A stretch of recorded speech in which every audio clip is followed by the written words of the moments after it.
Les Centrafricains votaient le 27 décembre dernier pour le premier tour de la présidentielle, des élections perturbées dans plusieurs bureaux de vote. Nous nous interrogerons pour savoir si ces élections sont valables. On sera également du côté du Niger où l'Union africaine, de son côté, a salué l'attitude et l'engouement des électeurs qui étaient également aux urnes à cette même date. Et puis en France, Covid-19, probable reprise incontrôlée de l'épidémie en janvier prochain. C'est ce que disent les scientifiques. Nous parlons de tout ça avec Maître Eric Emmanuel Sosa. Bonsoir Maître. Bonsoir Samuel Niaoui. Merci à vous d'être avec nous. J'allais dire que dernier mercredi de l'année 2020, naturellement, on va sacrifier à la tradition des vœux. Écoutez, oui, effectivement, c'est une année spéciale, une année éprouvante dans tous les domaines. Et pour l'économie nationale, l'économie mondiale, pour aussi la stabilité et la paix des cœurs surtout, parce que quand vous avez à chaque fois l'angoisse de sortir, de recevoir, de rencontrer des gens, quand même une rencontre devient un danger potentiel, effectivement c'est une année noire. Comme dirait quelqu'un, en 2020 on a eu janvier, février, Covid et décembre. Et maintenant que cette année est en train d'expirer, nous pouvons souhaiter que 2021 soit une année plus clémente, moins stressante, qui nous mette en condition de pouvoir vaquer à nos occupations pour la prospérité de tous. Donc c'est le lieu de le dire, santé avant tout, parce que 2020, c'est la santé précarisée, c'est des difficultés à voyager, des difficultés à rencontrer des gens. C'est inédit, et il faudrait que ce soit la dernière année qu'on vive comme ça. C'est le souhait, en tout cas, que je formule. Merci beaucoup, Maître. Nos souhaits également à vous pour cette nouvelle année qui s'annonce. Alors, on va parler d'abord de la Centrafrique. Je le disais, les Centrafricains étaient invités aux urnes le dimanche 27 décembre dernier pour le premier tour des élections présidentielles et législatives couplées, des élections qui s'annonçaient dans un contexte plutôt tendu. Il faut dire que des menaces de perturbation, menaces perpétrées par divers groupes armés qui ont coalisé, ces menaces planaient sur la tenue du scrutin. L'élection s'est déroulée. On annonce des perturbations dans au moins 15% des bureaux de vote sur l'ensemble du pays. Maître Sosa, est-ce qu'il est permis actuellement de dire plus de peur que de mal pour la Centrafrique? Oui, heureusement, c'est vrai, on a eu très peur. Personne ne pensait que le scrutin pouvait se dérouler dans les conditions qui sont décrites. Encore qu'il y a des endroits où il n'y a aucun témoin susceptible de dire comment les choses se sont passées. Mais bon, ces élections se sont passées dans une drôle d'ambiance. On va avoir la compilation des résultats pour voir quel est exactement le taux de participation. Parce que, quoi qu'il en soit, il y a eu élection. Beaucoup de gens disent qu'en dehors de Bangui et des régions périphériques à Bangui, les départements circonvoisins, il n'y a pas eu véritablement de déploiement disons, de l'équipe chargée des élections dans certaines zones. On va voir, on va pouvoir faire le bilan, mais ce sont des élections qui sont déroulées dans une drôle d'ambiance, et les résultats seront entachés par forcément ces déficits divers qu'il y a au niveau de l'organisation. Le porte-parole du gouvernement centrafricain estime que, si je le paraphrase, on a vu pire ailleurs. Il y a eu des pays où on a eu des participations à 30%, 35%, 40%, et que chez eux, dans l'ensemble, ils espèrent quand même une participation d'un tout petit peu plus de 50%. Oui, bon, il le dit en tant que porte-parole du gouvernement. Le gouvernement appelle à ce que le scrutin ait lieu coûte que coûte. Et ce sont des informations qui doivent être vérifiées, hein. Mais bon, si on a 50%, il est vrai que c'est moins pire qu'ailleurs. Quel que soit le pourcentage, vous pensez que ce qu'on a vu dimanche, en termes d'élection, c'est valable? Oui, ça c'est la règle paradigmatique, hein, de l'expression démocratique. On dit c'est 50% des votants qui élisent. Bon, si on a 50% des votants qui élisent l'un parmi les candidats, il sera élu et son élection sera validée. La question de la légitimité se poserait si la participation est très très faible. Toujours, mais ça, on n'imputera pas ça au président Touadéra ou aux organisateurs de l'ANE. Qui auraient bien voulu faire un scrutin exemplaire. Ce sont les conditions, hein, parce que quand M. Bozizé déclenche littéralement une blitzkrieg pour se venger d'avoir été évincé du scrutin, ça a des conséquences. La Centrafrique est un pays malade. L'unité nationale est en lambeaux. On ne sait... En fait, c'est un pays où, à chaque fois, c'est le rapport de force qui gagne. C'est pas des élections, c'est pas un modèle démocratique quelconque qui va sauver la Centrafrique. C'est un État renforcé avec des institutions, elles aussi renforcées. Et malheureusement, bon, pour l'instant, en tout cas, le premier mandat de M. Touadéra n'a pas permis d'affirmer que l'État s'est trouvé renforcé. C'est un peu le résultat et la conséquence de cet affaiblissement de l'État. Mais honnêtement, je ne suis pas en train de lui jeter la pierre. C'est pas à lui que c'est dû. Oui. Il a fait tous les efforts possibles pour la réunification du pays. Il a fait tous les efforts possibles pour une vraie réconciliation. Mais il n'a pas trouvé, malheureusement, les échos qu'il faut auprès d'une classe politique qui, par moments, se comporte comme une classe politique irresponsable.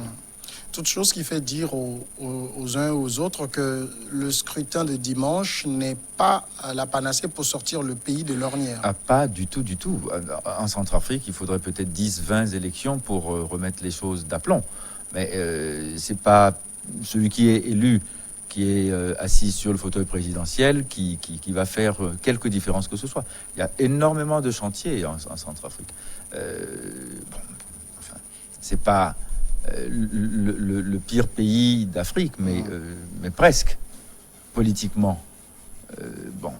Regardez toute la classe politique centrafricaine, comment elle est constituée. Il n'y a aucune industrie dans le pays, il n'y a aucun homme d'affaires capable de dire que il peut animer la société civile et le tissu économique, etc., etc. Donc, vous voyez, c'est dommage pour ce pays qui mérite d'être reconsolidé avec... La Centrafrique n'a eu qu'un seul problème, sa classe politique, depuis Boganda. Écoutez, c'est quand même un pays qui a connu des alternances successives. Écoutez, Barthélemy Boganda d'abord, puis Bokassa, puis Dako, puis Patassé, Bozizé, Kolimba, Djotodja, enfin, et puis Touadéra. Mais on a l'impression que tous sont passés et que les problèmes sont restés. C'est un problème grave quand même. Les mêmes mots sont encore là et aggravés par une violence politique qui n'a jamais eu de précédent. C'est quand même malheureux et il faut vraiment se pencher au chevet de la Centrafrique, vraiment. Et sur le scrutin de ce dimanche, tout porte à croire que Touadéra risque de rempiler. Oui, parce que en face, il y a qui? Les mêmes broutards d'avant, c'est les mêmes. Ils étaient au pouvoir, ils n'ont pas eu assez, ils en ont été évincés. Comme ils n'ont rien su faire d'autre, ils veulent revenir au pouvoir parce que le pouvoir est finalement la seule porte de sortie pour eux. C'est le seul métier. La politique est leur seul métier. Ils ne peuvent pas en faire d'autres. C'est tout le problème. S'il y avait des activités entrepreneuriales pour absorber déjà ce monde-là, ça libérerait de la place pour les jeunes. Ben, ils ne sont même pas sur le terrain pour créer des emplois, pour absorber les jeunes qui sont demandeurs. Vous comprenez? Donc, quand eux-mêmes sont des chômeurs professionnels et les professionnels de la politique, on a une classe politique de très mauvaise qualité. C'est ça ce qui se passe. L'offre politique en Centrafrique, elle est médiocre. faut bien le dire. En tout cas, l'autre pays qui votait également dimanche 27 décembre, c'est le Niger. Du côté du Niger, l'Union africaine et toutes les institutions internationales qui ont observé le scrutin sont unanimes là-dessus. Dans ses conclusions, la mission de l'Union africaine relève que le scrutin est intervenu dans un contexte de méfiance entre les parties prenantes, mais constate avec satisfaction qu'il s'est déroulé dans la sérénité. On n'en entendait pas plus du Niger. Oui, effectivement, on n'en attendait pas moins aussi. Parce que, oui, voilà un pays qui, bon an, mal an, a réussi à se conforter, malgré tout, malgré les défis qu'ils ont, défis sécuritaires un peu dans le nord, où une classe politique s'est ressaisie pour décider que désormais on va s'enraciner dans la démocratie réelle, où on accepte le dogme constitutionnel de deux mandats, définitifs, hein, pas à géométrie variable, de façon à ce qu'on puisse passer le relais à quelqu'un qu'on a désigné et qu'on a mis en position de gagner les élections. Un État qui, sous beaucoup de points de vue, est un État fort. Donc forcément, oui, on ne peut que applaudir. Et on l'a vu, le Burkina Faso a donné l'exemple il y a quelques semaines. Le Niger nous dit, oui, il faut banaliser ces modèles-là. Banaliser le modèle burkinabé, le modèle nigérien. Et comme ça, ce n'est que comme ça qu'on y arrivera.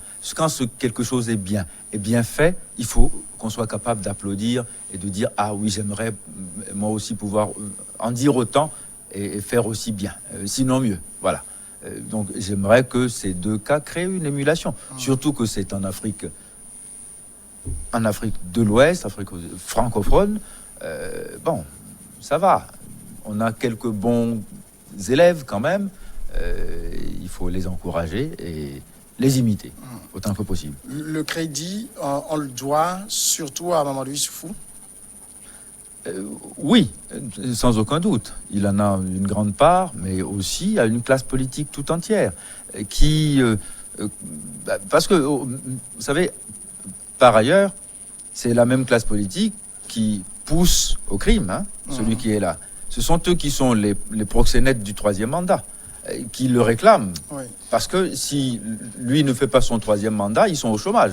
Parce que celui qui va venir va les mettre à l'écart et ils seront au chômage. Donc ce sont plus eux qui se battent pour qu'il y ait un troisième mandat, plus que celui qui doit le faire, en réalité. On a beaucoup de pouces au crime dans ce domaine-là aussi. Il faut en avoir conscience. C'est lui qu'on insulte, mais en fait, ceux qui, finalement, tirent leur épingle du jeu, c'est pas forcément lui. Parce que la plupart du temps, écoutez, dans nos constitutions, on a fait quand même la part belle aux anciens chefs d'État. Il y en a très peu qu'on met en prison quand même, soyons sérieux. Très peu. Donc bon, le chef de l'État lui-même, l'ancien chef d'État, n'a pas beaucoup à craindre. La plupart du temps, oui, bon, on met les conditions pour que il ne soit pas démuni. Il ne connaîtra jamais le dénuement. Et les hommages et le traitement honorifique accompagnent, en tout cas, ces vieux jours. Donc, après tout, pour le quant à soi, lui n'a pas grand-chose à perdre en renonçant à la prolongation fautive et souvent criminelle du mandat bloqué à 2. Mais bon, il y a tout un tas de gens autour qui ont intérêt à ce que lui fasse un troisième mandat pour qu'il puisse, à son ombre, prospérer, vivre un peu. Voilà tout le problème. Donc c'est pour ça que je dis, certes, oui, Mamadou Issoufou en est pour beaucoup. Il a eu courage et détermination pour dire non, moi je vais respecter la Constitution. Mais il y a eu autour de lui des gens qui ont accepté la règle du jeu, mais en promouvant un d'entre eux, pas pour faire de la figuration, mais pour véritablement lui donner les moyens de gagner des élections, de prendre le pouvoir, permettre peut-être aussi à ceux qui sont alentour et qui auraient envie qu'une prolongation soit possible, de vivre la prolongation à travers quelqu'un d'autre. Ça aussi, c'est possible. C'est possible. Mais en tout cas, je dis, souvent, on se trompe de cible. Souvent, C'est pas un homme assoiffé de pouvoir qui veut un troisième mandat.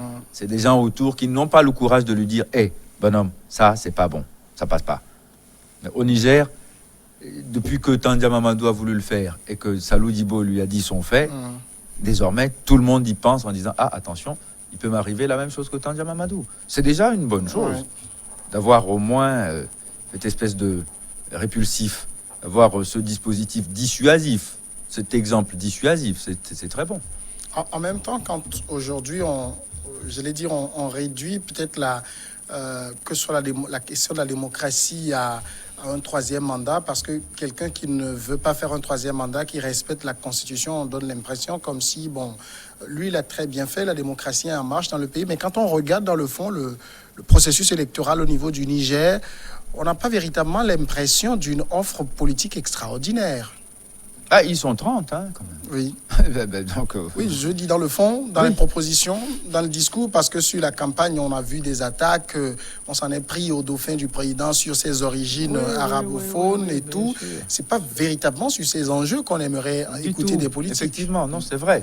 Non, je ne suis pas en train de dire bravo à la classe politique nigérienne. Non, c'est pas ça. Mais on doit reconnaître quand même que quand il y a matière à donner des satisfecits, donnons les satisfecits. Ça aurait pu dégénérer encore. Oui. Vous voyez, comme on l'a vu partout ailleurs, ça aurait pu dégénérer. Mais ils ont su maîtriser toute la mécanique pour avoir des élections propres, même si c'est pas l'idéal, ils auront des élections propres. Pour la première fois, il y aura un chef d'État qui va passer le relais à un autre. C'est quelque chose d'exceptionnel. Exceptionnel. Ça ne devrait pas l'être, mais ça l'est devenu. Donc, quand l'exception se produit, on ne peut pas bouder son plaisir. Applaudissons quand même pour une fois que le spectacle est beau. Voilà. Troisième sujet, nous allons parler maintenant de la France. La France avec cette probable reprise incontrôlée du virus.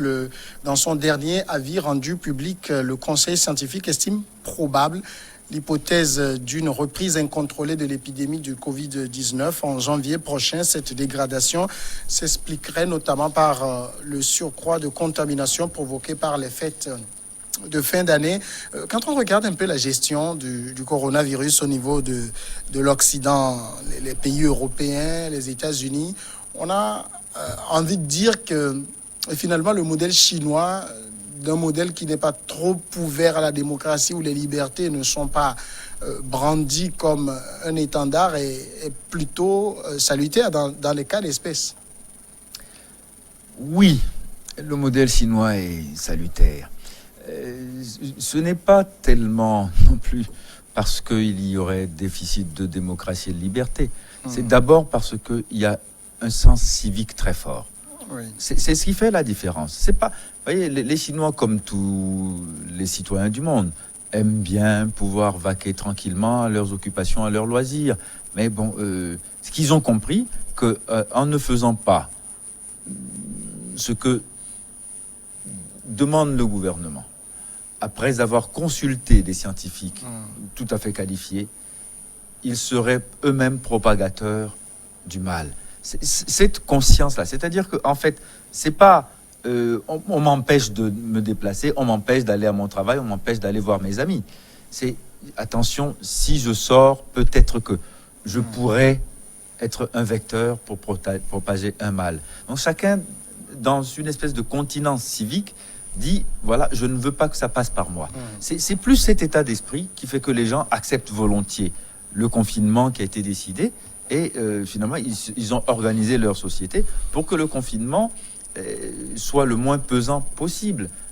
Le premier confinement a été un choc parce qu'il y avait un effet de surprise. Après, ce qui a suivi a été plus organisé parce que les gens ont été beaucoup plus prévoyants, ils ont su s'approvisionner correctement, enfin prendre toutes les dispositions nécessaires pour affronter le confinement quand il sera décidé. Voilà ce qu'on attend d'une nation éduquée. Voyez-vous, et ça, ils sont en train de nous montrer que c'est possible. C'est pas la peur du gendarme qui fait ça. Il y a quasiment pas, mais dans certains pays, c'est les forces armées qui sont dans les rues pour éviter que les gens sortent. En Chine, c'est pas ce qu'on voit. même si c'est un pays ultra policé. Mhm. Vous voyez? Mais il faut quand même saluer ce modèle, puisqu'au niveau de l'Europe, les gens n'ont seulement pas conscience du danger, mais au nom de la liberté... C'est bien ce que je dis. Oui. Alors, finalement, si vous voulez, il ne s'agit pas de faire la critique de la liberté, loin s'en faut, Oui. et Dieu me préserve de cela. Mais quand même, vous voyez, c'est-à-dire que, ici c'est le cas de le dire, ma liberté commence là où, s'arrête là où commence celle de quelqu'un d'autre. Oui. Donc, le problème, c'est que c'est dans la rencontre avec les gens que l'on est susceptible ou d'attraper ou de propager le mal. Donc vous voyez que à un moment donné, il faut reconsidérer la définition que on se donne à soi-même de sa propre liberté. Si au nom de ma liberté, je peux tomber malade si je veux, alors tombez malade. Et puis, à la limite, foutez-nous la paix. Si vous voulez tomber malade, tombez malade. Mais à ce moment-là, vous vivez votre maladie seul et vous l'assumez parce que vous l'avez choisi. Mais si on vous dit, non, pour éviter de tomber malade, essayez, s'il vous plaît, de vous tenir de telle manière et que vous dites, non, moi, mais au nom de ma liberté, je ne ferai pas ce que dit le gouvernement, écoutez, tombez malade, mais à ce moment-là, vous assumez. Mais malheureusement, aucun pays, aucun gouvernement raisonnable ne peut adopter cette logique-là. Oui. C'est la raison pour laquelle, à un moment donné, le couvre-feu accompagnant le confinement plus sévère, etc., vont être les seules alternatives, parce que les gens ne veulent pas comprendre. Voilà. Il y a une reprise incontrôlée de l'épidémie, comme le dit le conseil scientifique. C'est vrai que là, au niveau de la France, ça va payer encore un lourd tribut en termes de vie humaine et tout, mais, et vous l'avez rappelé, le danger du mal, c'est que c'est très contagieux, et ça ne met pas aussi à l'abri tous les pays voisins, l'Afrique et tout. Exactement. Les vols et autres. C'est la raison pour laquelle, justement, les déplacements internationaux sont contrôlés. L'Angleterre est quasiment en autarcie. Oui. Déjà, bon, vous voyez, non, ça va poser beaucoup de problèmes. Il faut qu'on y fasse attention. On fait des tests négatifs à des gens et quand ils voyagent, 3 jours après, ils se révèlent positifs. Alors, il y a beaucoup de questions à se poser. Et sérieusement, il faut que la communauté scientifique continue de faire son travail, qu'elle ait les moyens de faire les recherches à propos. Mais il faut que les citoyens lambda que nous sommes acceptions de respecter le minimum de discipline qui nous est demandé. C'est pas grand-chose. Vous voyez, quand vous à des endroits très courus, il y a encore des gens inconscients qui ne portent pas le masque, ou dans des voitures, le masque est sous le menton, on est 4 dans la voiture, on ne se connaît pas, mais c'est des passagers qui ont été ramassés au bord de la rue par le taximan, qui lui-même se fiche comme de sa première chaussette de son masque, et il n'y a personne pour leur dire faites-le. Ou quand ils voient l'approche de l'agent, ils le montent et dès qu'ils ont dépassé, ils le redescendent. C'est pas pour l'agent de police. C'est une question de salut public. C'est une question de santé et c'est un enjeu de vie. Il faut que les gens le comprennent. C'est vrai de la France, c'est vrai du Togo. Quand on nous dit qu'il y a une 3e souche qui est déjà en train de se faire connaître, si c'est en France, n'oubliez pas, il y a des vols bien sûr, chaque semaine qui viennent de France. Et les gens qui viennent, ce sont nos frères, nos sœurs. Ils viennent dans nos familles. On est très content de les prendre dans nos bras, les embrasser, de les toucher. Et puis après, on ressort, nous autres. Il ne faut pas dire que ceux qui viennent de l'extérieur sont les seuls propagateurs. Non, c'est pas ça du tout. Mais très vite, on peut se trouver malade. Et ça n'épargne tellement personne que même un chef d'État, le président Macron, a été malade. Alors que lui, au moins, on peut le dire, a respecté rigoureusement toutes les règles. Mais il est tombé malade quand même. Distanciation avec ses ministres, etc. Son premier ministre a été cas contact, mais heureusement, pas malade. Bon, donc ça veut dire quand même que même dans les hautes sphères, le Covid ne prend pas de visa, il y va. Donc, soyons vigilants. Alors, reprise incontrôlée du virus en janvier, ça veut dire 3e confinement? Fort probablement. Fort probablement. En tout cas, bon, il ne sera pas généralisé. Les effets psychologiques du confinement aussi se font déjà ressentir. Bien sûr. Les psychologues alertent. Bien sûr. Pour ceux qui ont déjà subi le confinement, mais c'est une perspective redoutable.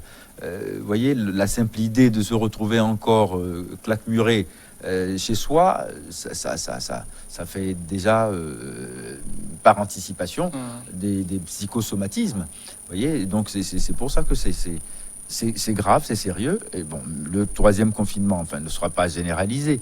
Il sera plus ciblé, il va être plus contenu vers les zones les plus infectées.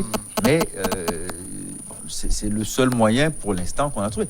On vous dira, non, il y a des endroits où les gens ne sont pas confinés, où ils portent même pas de masque, mais ils n'ont pas le Covid. Attention, il ne faut pas sombrer dans cette démagogie. Ceux qui le disent sont dangereux.